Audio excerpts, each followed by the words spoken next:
दोस्तों आज मैं आपको जिस देश की सैर करवाने वाला हूँ, अगर उस देश को इस समय सबसे अमीर कहें तो कुछ गलत नहीं होगा। एक ऐसा देश जो असंभव को संभव करने के लिए जाना जाता है। ये एक ऐसा देश है जहाँ पर लोग चोरी करने के नाम से भी कांपते हैं। जी हाँ दोस्तों, आज मैं आपको जिस देश के बारे में बताने वाला हूँ, उस देश को इस्लाम का सबसे पवित्र स्थल माना जाता है। जी हाँ दोस्तों, आपने सही समझा। आज हम आपको सऊदी अरब के बारे में कुछ खास बात बताने वाले हैं। आज की इस वीडियो में हम आपको इस देश के बारे में सारी जानकारियां देंगे। साथ ही आपको ये भी बताएंगे कि अगर आपको सऊदी अरब जाने का मौका मिले तो वो कौन कौन सी जगह है जहां पर आप जा सकते हैं। दोस्तों इस वीडियो में बने रहे और इस वीडियो को आखिरी तक जरूर देखिएगा। सबसे पहले तो मैं आपको बता दूं कि सऊदी अरेबिया वेस्टर्न एशिया का एक बड़ा सा देश है। इस देश की कुल आबादी तकरीबन 1 करोड़ 40 लाख के आसपास है, जबकि आबादी के मामले में ये दुनिया का 21वां सबसे बड़ा देश है। यहाँ के लोगों की बात करें तो 84% लोग शहर में रहते हैं तो 16% लोग रूरल एरिया में। वहीं आपको जानकर ये खुशी होगी कि सऊदी अरेबिया बहुत ही जवान देश है, जहाँ की कुल आबादी की औसतन रेंज है तकरीबन 31 साल। दोस्तों सऊदी अरब में मुस्लिमों के लिए सबसे पवित्र स्थल मक्का और मदीना शहर है। मक्का शहर मुस्लिमों के लिए सबसे पवित्र स्थल है, इसीलिए हर कोई वहाँ पर जमीन खरीदना चाहता है, जिसके चलते मक्का शहर की जमीन दुनिया की सबसे महंगी जमीनों में से एक बन चुकी है। 2012 में सऊदी अरब ने सरकारी कार्यालय और सार्वजनिक स्थानों पर धूम्रपान पर प्रतिबंध लगा दिया था और नाबालिगों को तंबाकू बेचने पर रोक लगा दी थी। एक आंकड़ा बताता है कि ये दुनिया का सबसे बड़ा तंबाकू का आयातक है और यहाँ के लोग रोजाना सिगरेट पर $8 मिलियन खर्च करते हैं। और दोस्तों आपको बता दूं कि सऊदी अरब में कुल आबादी का 30% हिस्सा विदेशों में रहता है। ये रिपोर्ट 2018 में संयुक्त राष्ट्र के आंकड़ों से प्राप्त हुई। वैसे भी आप जब भी इस देश के दर्शन करने जाएंगे आपको पता चल जाएगा कि ये देश यूनिवर्सल कंट्री बन चुका है। यहाँ आपको हर धर्म के और हर देश के लोग मिल जाएंगे। सऊदी अरब में अजनरीय राष्ट्रीय समारोह के दौरान एक किंग्स कप होता है, जिसमें 19 किलोमीटर ट्रैक में 2000 से ज्यादा प्रतिभागी ऊंट पर दौड़ लगाते हैं, जो कि सऊदी अरब का राष्ट्रीय खेल है। कहते हैं कि इस इवेंट को देखने के लिए दुनिया भर से लोग आते हैं और इस समय यहाँ का माहौल ही कुछ अलग हो जाता है। और दोस्तों यहाँ के अपने ही कुछ नियम और कानून है जिसका पालन हर कोई करता है। आपको बता दें कि आप सऊदी अरब में बिना किसी के इजाजत के किसी की भी आप फोटो नहीं ले सकते। अगर आपने ऐसा कुछ किया तो आपको सऊदी अरब के कानून का सामना करना पड़ सकता है। ये जानकारी अधिकतर सऊदी अरब में जाने वाले टूरिस्ट को दी जाती है। क्या आपको पता है कि सऊदी अरब मात्र कुछ दिन पहले एक ऐसा देश था जहाँ पर महिलाओं को ड्राइविंग करना अलाउ नहीं था, जिसकी वजह से यहाँ की महिलाएं कार या कोई गाड़ी नहीं चला पाती थी। लेकिन दोस्तों अब आपको यह जानकर खुशी होगी कि इस नियम को अब बदल दिया गया है और इस देश में भी महिलाओं को ड्राइविंग की अनुमति दे दी गई है। और साथ में आपको ये भी बता दूं कि ये दुनिया का एकमात्र ऐसा देश है जहाँ पर प्राकृतिक नदी एक भी नहीं है।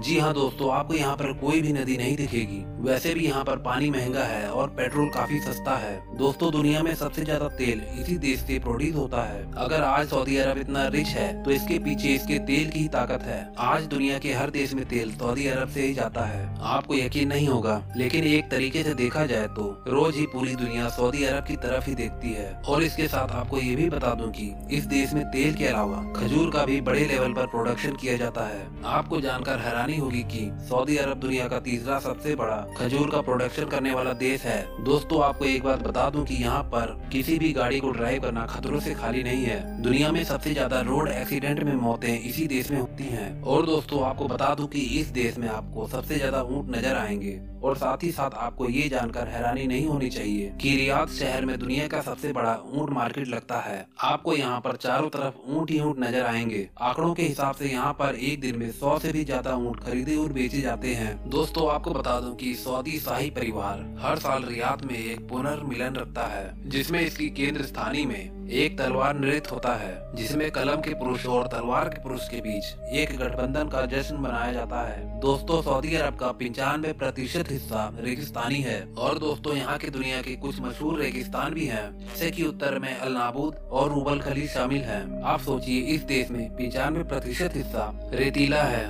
लेकिन फिर भी ये देश आज कहां से कहां पहुंच गया है। ये सब तेल की ही देन है। दोस्तों क्या आपको पता है कि सऊदी अरब के सीमाओं के भीतर गैर मुस्लिमों को दफनाना पूरी तरीके से प्रतिबंधित है। जी हाँ, आप किसी भी गैर मुस्लिम को यहाँ दफन नहीं कर सकते। साथ ही इस देश में महिलाओं के लिए एक और भी कड़े नियम है, जिनमें से एक ये है कि इस देश की महिलाएं अपने पति से बिना पूछे विदेश की यात्रा नहीं कर सकती। कहने का मतलब ये है कि यहाँ पर जैसा पति कहते हैं वैसा ही पत्नी को करना होगा। दोस्तों सऊदी अरब में बेबी ऊंट का मीट बहुत ही ज्यादा पसंद किया जाता है। इस देश को बेबी ऊंट के मीट का उत्पादन करने की विशेषता के लिए जाना जाता है। यहाँ के लोगों के बीच में ये मीट पॉपुलर तो है ही, लेकिन आजकल बेबी ऊंट के मीट को देश के बाहर भी एक्सपोर्ट किया जाता है। दोस्तों यहाँ के लोगों में पैसे की कोई भी कमी नहीं है, तभी तो इन लोगों को खुद से कुछ भी नहीं करना पड़ता। आपको बता दो कि इस देश में आपको 80% लोग मिलेंगे मजदूरी करते हुए, जो कि दूसरे देश के होते हैं। बहुत ही मुश्किल से आपको इस देश के 20% ऐसे लोग मिलेंगे जो कि मजदूरी का काम कर रहे होते हैं। दोस्तों यहाँ पर गैर मुस्लिमों को सऊदी अरब की नागरिकता लेने की अनुमति नहीं है और गैर मुस्लिमों को सऊदी अरब में पूजा स्थल के निर्माण की कोई भी आज्ञा नहीं है।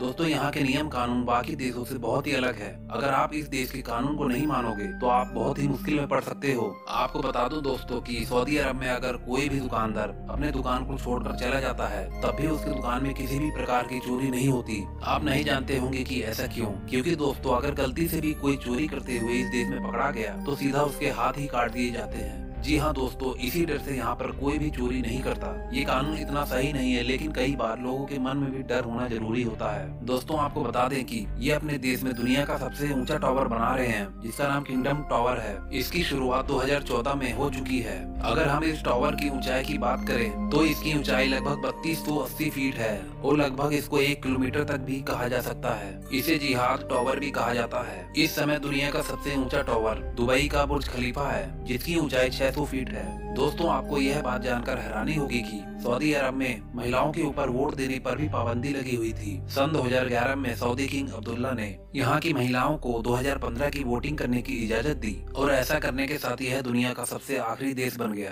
कहते हैं ना कि देर है लेकिन अंधेर नहीं। क्या आपको पता है दोस्तों, जब इस देश में किसी लड़के या लड़की की शादी होती है तो फंक्शन सेपरेटली किया जाता है। कहने का मतलब यह है कि लड़के वाले अपने गेस्ट का ख्याल रखते हैं और लड़की वाले अपने गेस्ट का। हालांकि लास्ट में सबको एक होना ही पड़ता है। दोस्तों सऊदी अरब अपने यहाँ के कानूनों के बदलाव में आगे बढ़ रहा है। कानूनों में ढील देने की वजह से वहाँ के लोगों की जिंदगी में और भी आसानी आ रही है और साथ ही पर्यटकों के लिहाज से भी ये फायदेमंद है। उदाहरण के तौर पर सऊदी अरब महिलाओं को ड्राइविंग की अनुमति दे चुका है। हाल ही में सऊदी अरब ने विदेशी कपल्स को शादी का प्रूफ दिए बिना होटल का रूम शेयर करने की भी अनुमति दे चुका है। इसके अलावा अब कोई भी महिला होटल के रूम में अकेले भी रह सकेगी। इन कदमों के जरिए सऊदी अरब पर्यटकों को आकर्षित करना चाहता है। दोस्तों अब हम आपको बता दें कि सऊदी अरब में वह कौन कौन सी जगह है जहां पर आप घूमने के लिए जा सकते हैं, और साथ ही हम ये भी बताएंगे कि आपको इस देश की यात्रा करने के लिए कितने पैसे खर्च करने पड़ सकते हैं। दोस्तों सबसे पहले है अल उला। अल उला के खंडर सऊदी अरब में उत्तर पश्चिम में है और इसे सऊदी अरब की बेस्ट नॉन डेस्टिनेशन कहा जाता है। यहाँ पर आपको कई राज्यों के प्राचीन अवशेष देखने को मिलेंगे। इनमें से सबसे मशहूर खंडर मादा इंशाले है।